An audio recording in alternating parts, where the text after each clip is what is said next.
Hello, everybody. Welcome back after the international break for Premier League predictions. Mikey is here. Mikey is a winner.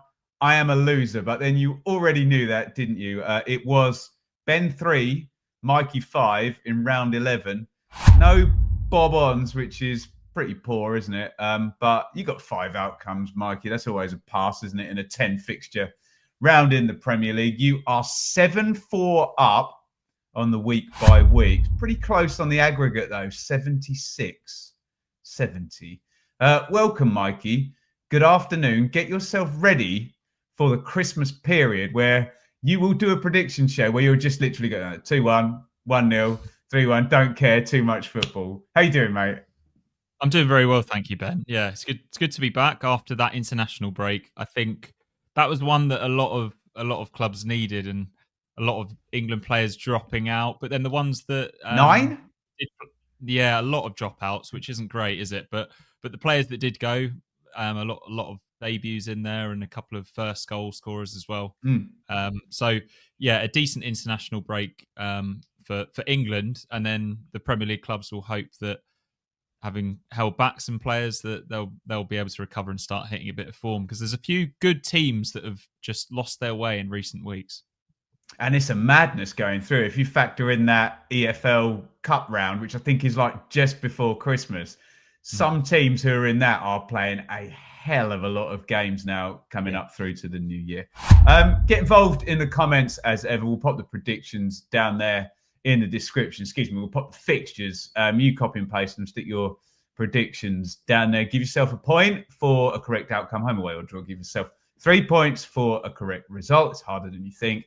And give yourself a bonus point. So you're going to get 4 if your prediction comes in, bob on, and has 5 or more goals. Are you ready for this, Mikey? I'm ready. And you're up first. Leicester City versus Chelsea. And it's all about Enzo Maresca. It is all about Enzo Maresca, although I've written down N'Golo Kante and Frank Sinclair. Remember Frank Sinclair? He of the own goals? I remember Frank Sinclair, yeah. Yeah, it's probably one of those where it's a little bit unfair. It's like Titus Bramble. People remember him for the mistakes. Frank Sinclair, people remember him for the own goals, but he played in the Premier League for quite a few years. He must have been a decent player. So we'll tip our cap to Frank Sinclair. But yeah, big game for Enzo Maresca in this one. And a big game for Steve Cooper as well, because both sides are winless in 5 here. And Leicester, having picked up some really good positive results, looked like they were pulling away from that danger zone, and now sort of been dragged back in because of Ipswich and Wolves getting the wins that they did.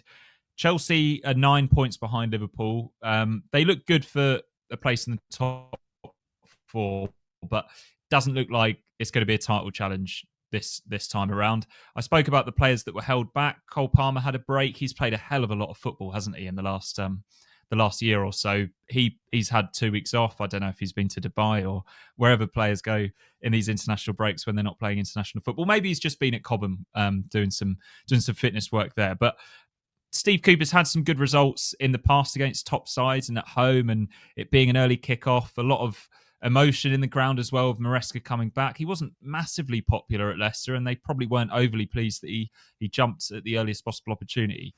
But despite all of that, I'm going for a Chelsea comfortable 3-1 win here. It's a scribble, Mikey. I was going to go for the same thing. Well, you've opened the door for me to go a bit low score. You know, Stevie Cooper always keeps things tight, but I agree with you, the idea. And King Power's a nice away stadium to go to, right in the middle of the country, beautiful pitch, you know. You do see teams bowl in there sometimes and take a win. I think that's what Chelsea will do. So I will shave off 1 Chelsea goal and I will go Leicester 1, Chelsea 2. Bournemouth v Brighton. Both of these places are on the south coast, but unfortunately, as we found doing these videos, Mikey, football fans are the biggest bunch of snowflakes in history, so I won't call it a derby of the south coast, even though that is where both clubs are located, however much distance is between the two of them. Really like the way both of these two are going about this, so I want to give them both credit. And they're both attacking. It all feels like a Desmond to me, doesn't it? Can't separate them. Goals for both. Bournemouth 2, Brighton 2. On the south coast. A similar school of thought from me for this game on the south coast. Must be a nightmare journey getting from the Brighton Stadium to the Bournemouth Stadium, though. I imagine that probably takes over 2 hours. But two really well coached teams, as you say. I can see goals. I'm going for Bournemouth 3, Brighton 2.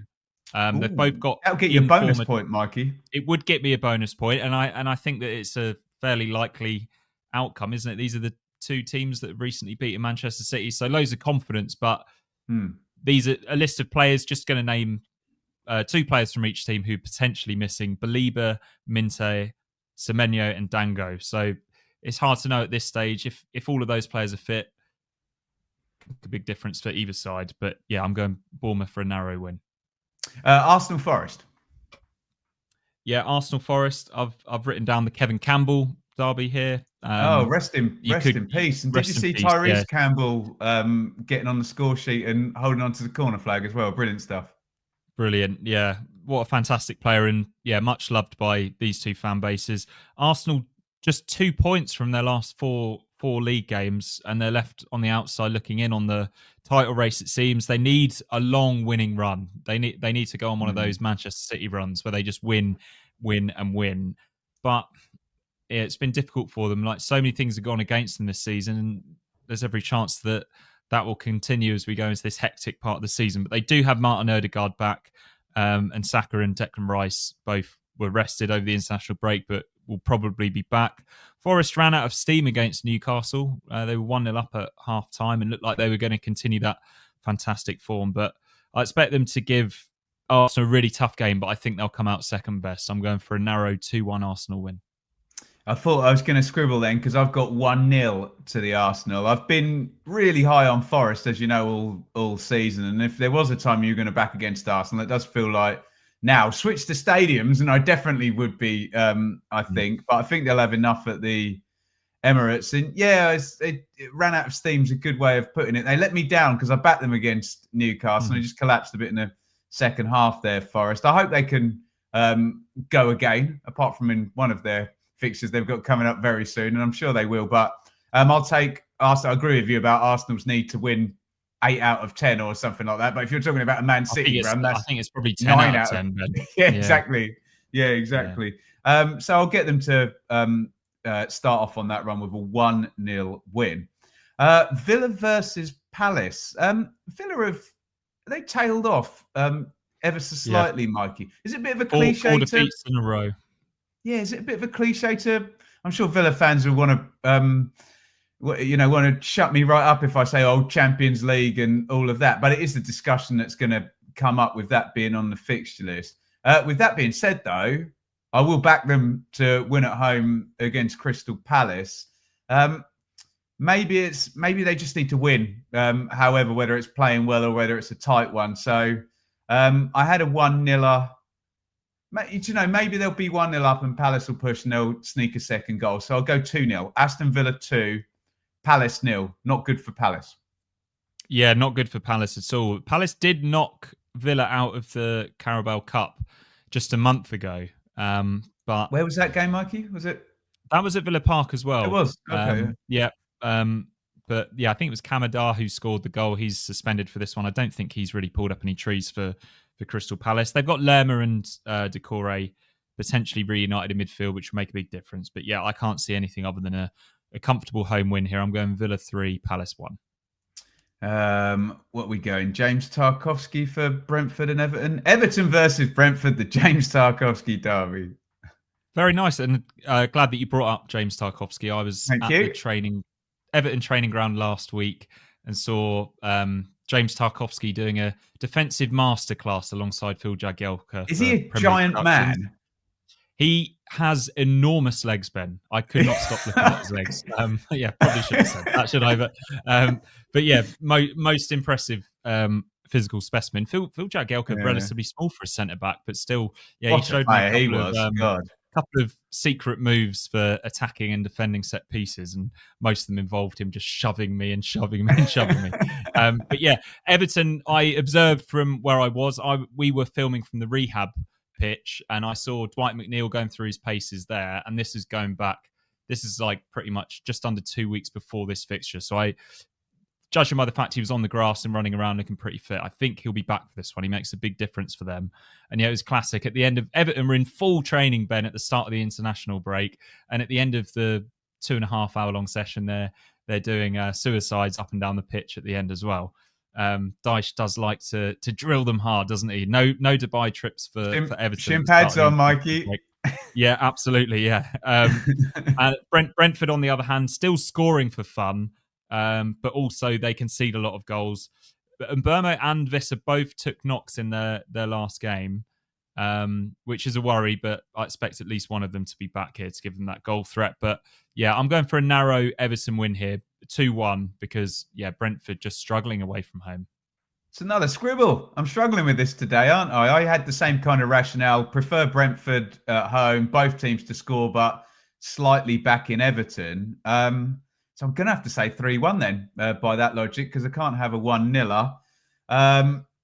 Should I not just go all in for the bonus point in that case? I may as well. Everton 3, Brentford 2. Don't know how we've arrived there, but we've arrived there, and Brentford love a high-scoring game this season, don't they? Blue Monday is proudly brought to you in partnership with our friends at Atwell Solicitors, your ideal legal partner for work on property or business law.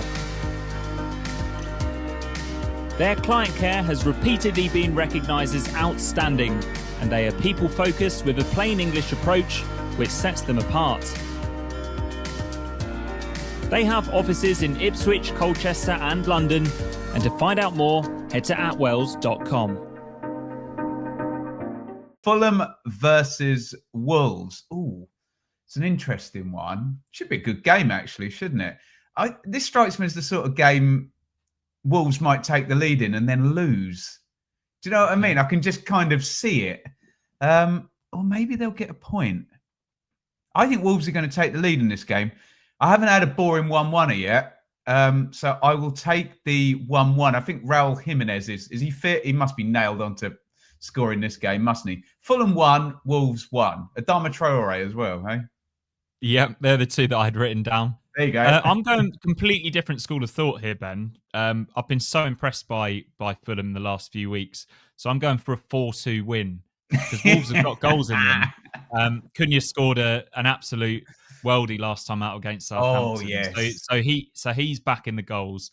And back making major contributions in games. But yeah, I can't look past Fulham. Like I looked at their injury last list. season, Mikey, or something. Cunha, he's quality. Yeah, he's a good player. But yeah, Fulham, no major injury concerns. And Lukic, who's been out for a little while, could be back. He's quite a crucial defensive component midfield for them. But yeah, I'm going for the bonus point, 4-2 win for the Whites. Absolutely love that prediction. Man City versus Spurs. Yeah, I'm working at this one, Ben. I looked when is this a Saturday game? So this is a Saturday early evening game. So I had a look at the weather forecast and yeah, have fun on the M6 toll in the middle of the night. Yeah. It's either going to be sleet or snow, Ben. Pick your poison. But yeah, both of these sides out for redemption. City, could they lose a fifth straight game? Is that possible under Pep Guardiola, No, Ben? You're impossible, not going for it, are you? But so was the third and fourth one. But yeah, they've got some defensive cover back now. Looks like Diaz, Stones, and Akanji, maybe all three of them could be back. They've been really reliant on Kovacic in midfield.